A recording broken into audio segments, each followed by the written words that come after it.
Hey yo, let me start this shit off. First of all, it's the guy G Holy, gholy.com. Shout out to everybody that's tuned in right now. New shit, we just growing and growing. You already know. Let's get right into it. Like, let me start with my relationship with Busta Rhymes real fast. Not my personal relationship, but like my relationship with Busta Rhymes music. I was around when The Coming came out. First of all, I was around for everything.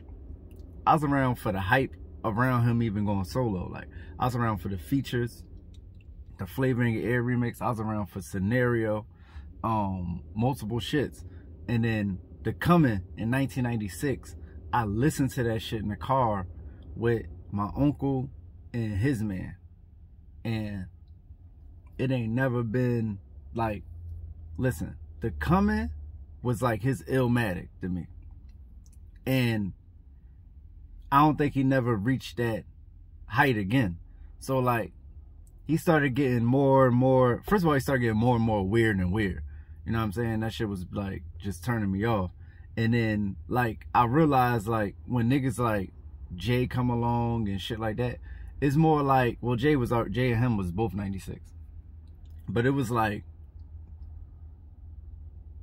what is he rapping about? That was my whole shit with Busta. Like, started to get to the point where like he was missing content to me. And with this one, the theme of it is giving him something to rap about versus just rapping.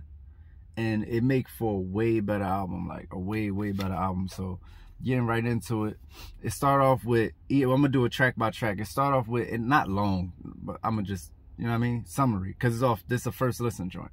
So ELE2 intro featuring Rakim, Chris Rock, Pete Rock, produced by Busta and Knots. That shit is hard. Like, it's super dramatic. It's like 7 minutes, but like every piece of it is like meaningful. So it, like, for the first 2 minutes roughly, it's like just talking like, you know, like end of the world type thematic shit. And then Busta come on and he dropping some shit about, you know how niggas be fake woke? Like, Busta really talking some shit though. Like, he's really talking some shit about what's actually going on, like right now, you know what I mean? So it's a lot of Illuminati themes. It's a lot of, you know, the plague with the COVID-19. It's everything is tying into exactly what's going on with the world right now. And it's funny because it's 22 years after the original.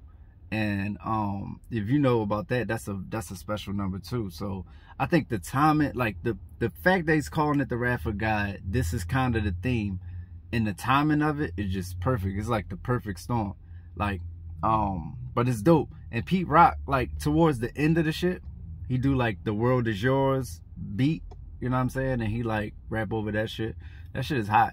Rakim killed it too. Rakim come on. They just talking end of the world shit. You know what I mean? The Purge featuring, produced by Swiss Beats and Avenue Beats. Same thing, but it's just like a minute long. Strap Yourself Down, produced by Jay Dilla and Pete Rock. It's like a 2-part song. I guess the first part produced by Jay Dilla, second part produced by Pete Rock. Both of them shits is banging. They both slamming. And, you know, it's similar themes to the first 2 songs, but like a little more loose. Czar featuring M.O.P. What I will say about produced by Rockwaller, what I will say about that is it sounds different hearing it without the video. It's not really as, it don't hit the same. It don't hit the same without the video, honestly. Out of My Mind featuring Belle Biv DeVoe, produced by Busta Rhymes and Dreddy. This shit is different. Like, see, this only a first listen. So I gotta listen to that 8 times to see how I feel about it, because I like it, but it's like, don't you know the drum pattern from Poison? Like, that's why I say featuring Belle Biv DeVoe. It's not actually featuring Belle Biv DeVoe, but you know the drum pattern from Poison. Like, he rap, like that's the verse. The verse he rap over just that, and then the hook is just, it's driving me out of my. So it's like really no music. Like, it's all drums in the verses, and then the drum pattern start following his rhyme pattern at times. Like, the shit is crazy. Like, it's definitely, if I end up saying I don't like it, it's still That's a hell of an idea. ELE2, Wrath for God, featuring Minister Louis Farrakhan, and Busta Rhymes and Knots produced it. Farrakhan just talked his shit in the beginning, and Busta just come on killing. Like, I fuck with that joint. Slow Flow, featuring ODB, produced by Knots. It's like ODB is injected into the shit. I guess Busta couldn't get like an ODB like new rhyme, so he took parts of Shimmy Shimmy Ya and he put it in, and that shit sound perfect. Like, I watched Busta Rhymes on his live stream talk about how ODB sounded like he did this for this song, and he ain't lying. That shit really feel like he made the vocals for this track. It's crazy. That's the perfect feature. Shout out to ODB. Long live ODB. Don't Go, featuring Q-Tip, produced by Focus the Arm. It's the Busta Rhymes. If you know Q-Tip flow on a World Tour, Busta Rhymes took that same exact pattern. Like, if you listen to it, go listen to the Q-Tip on a World Tour.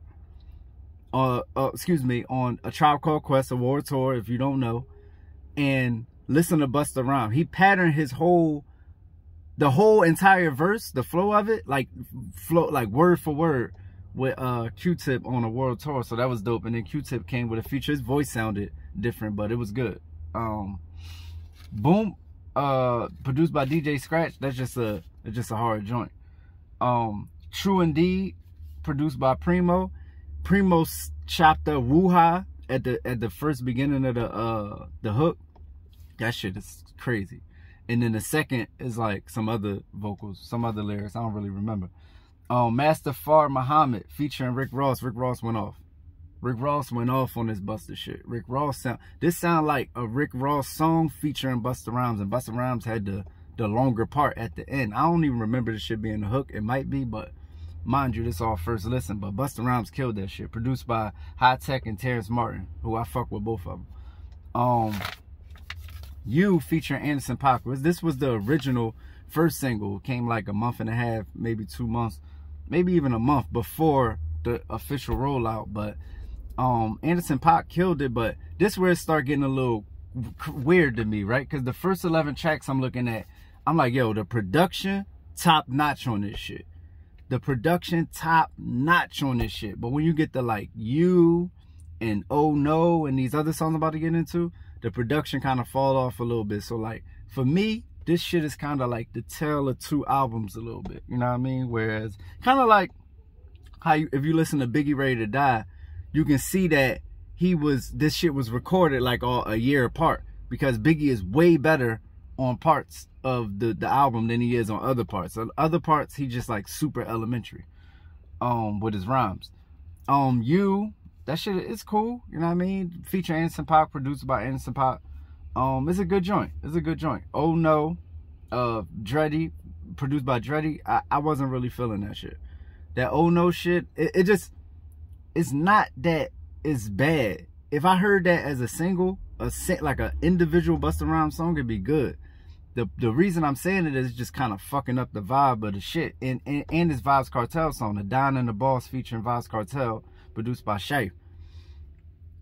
It's not that it's bad. It's that Busta is damn near, on first listen, Busta is damn near working on a classic album right here.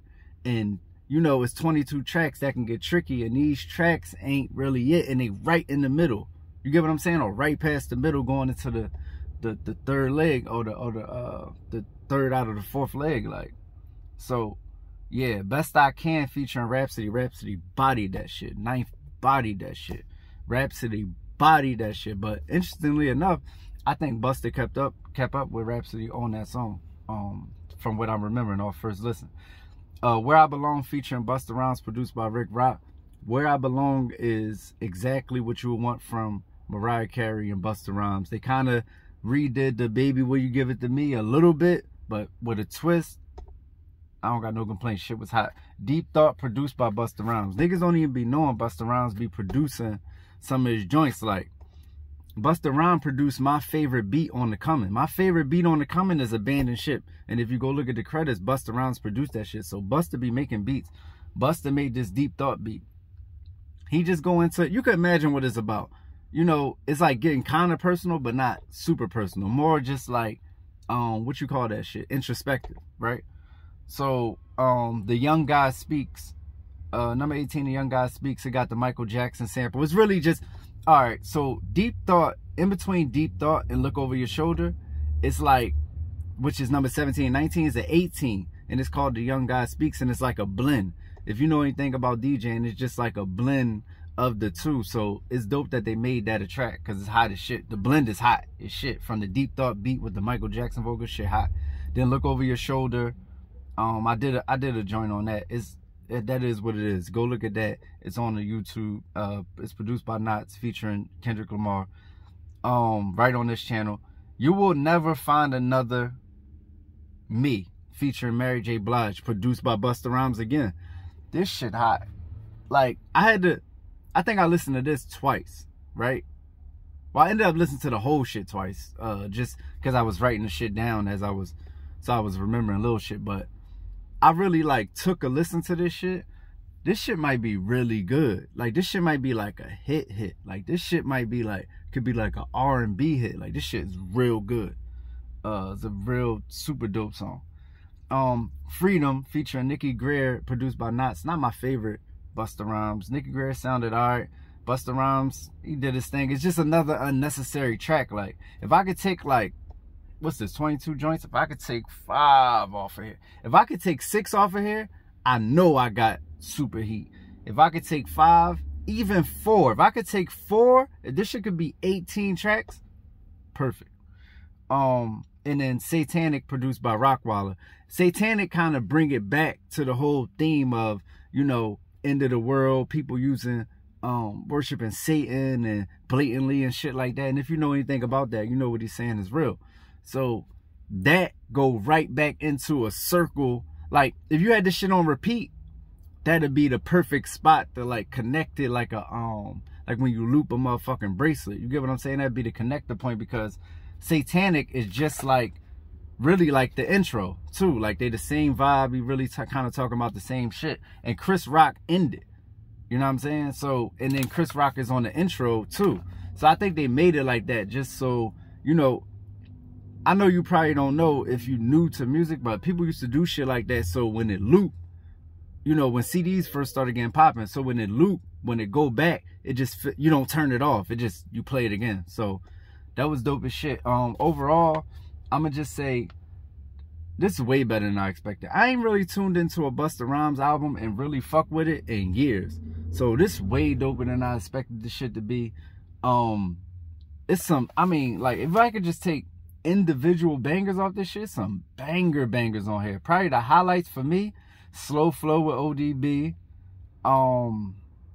Master Far Muhammad with Rick Ross, the intro with Chris Rock, Rakim, and Pete Rock, and You'll Never Find Another Me. Deep Thought is cool too, but You'll Never Find Another Me is probably the best joints on here. Am I missing something? Nah. True Indeed is dope. But yo, go check this shit out. I'm gonna do a real review. First of all, niggas be doing bullshit reviews. Shit just be coming out and they be doing a full review within 2 hours and then rating the shit and shit like that. It's the guy G Holy. We don't move like that over here. We real hip hop niggas. We not rating some shit we just heard. I gotta soak this shit in, let it resonate, feel it, shit like that. I'm a real hip hop nigga. I'm a real review nigga. Like, I'm not here for the clicks and all that other shit. I'm here to restore the order. You know what I'm saying? And if you want to know why the fuck I can speak like this, go check out my shit. You're going to be like, oh no, he could speak about this shit like this. He could say, oh, Busta was whack on this, Busta. Because if I knew Busta and he knew my skill level and I said something to him, he'll respect it, because I'm a real MC. So I can say all this shit. All these other niggas, I don't know what they be talking about, because they can't rap they self. You get what I'm saying? They couldn't rap a fucking Christmas present. You know what I'm saying? They couldn't rap a fucking set. They couldn't hit the rap. It's a rap. They can't even do that shit. You know what I'm saying? So yeah, holla at y'all later. It's the guy G Holy. Make sure you check out gholy.com. This is gonna be on there. A lot of content on there. It's only me pushing the content.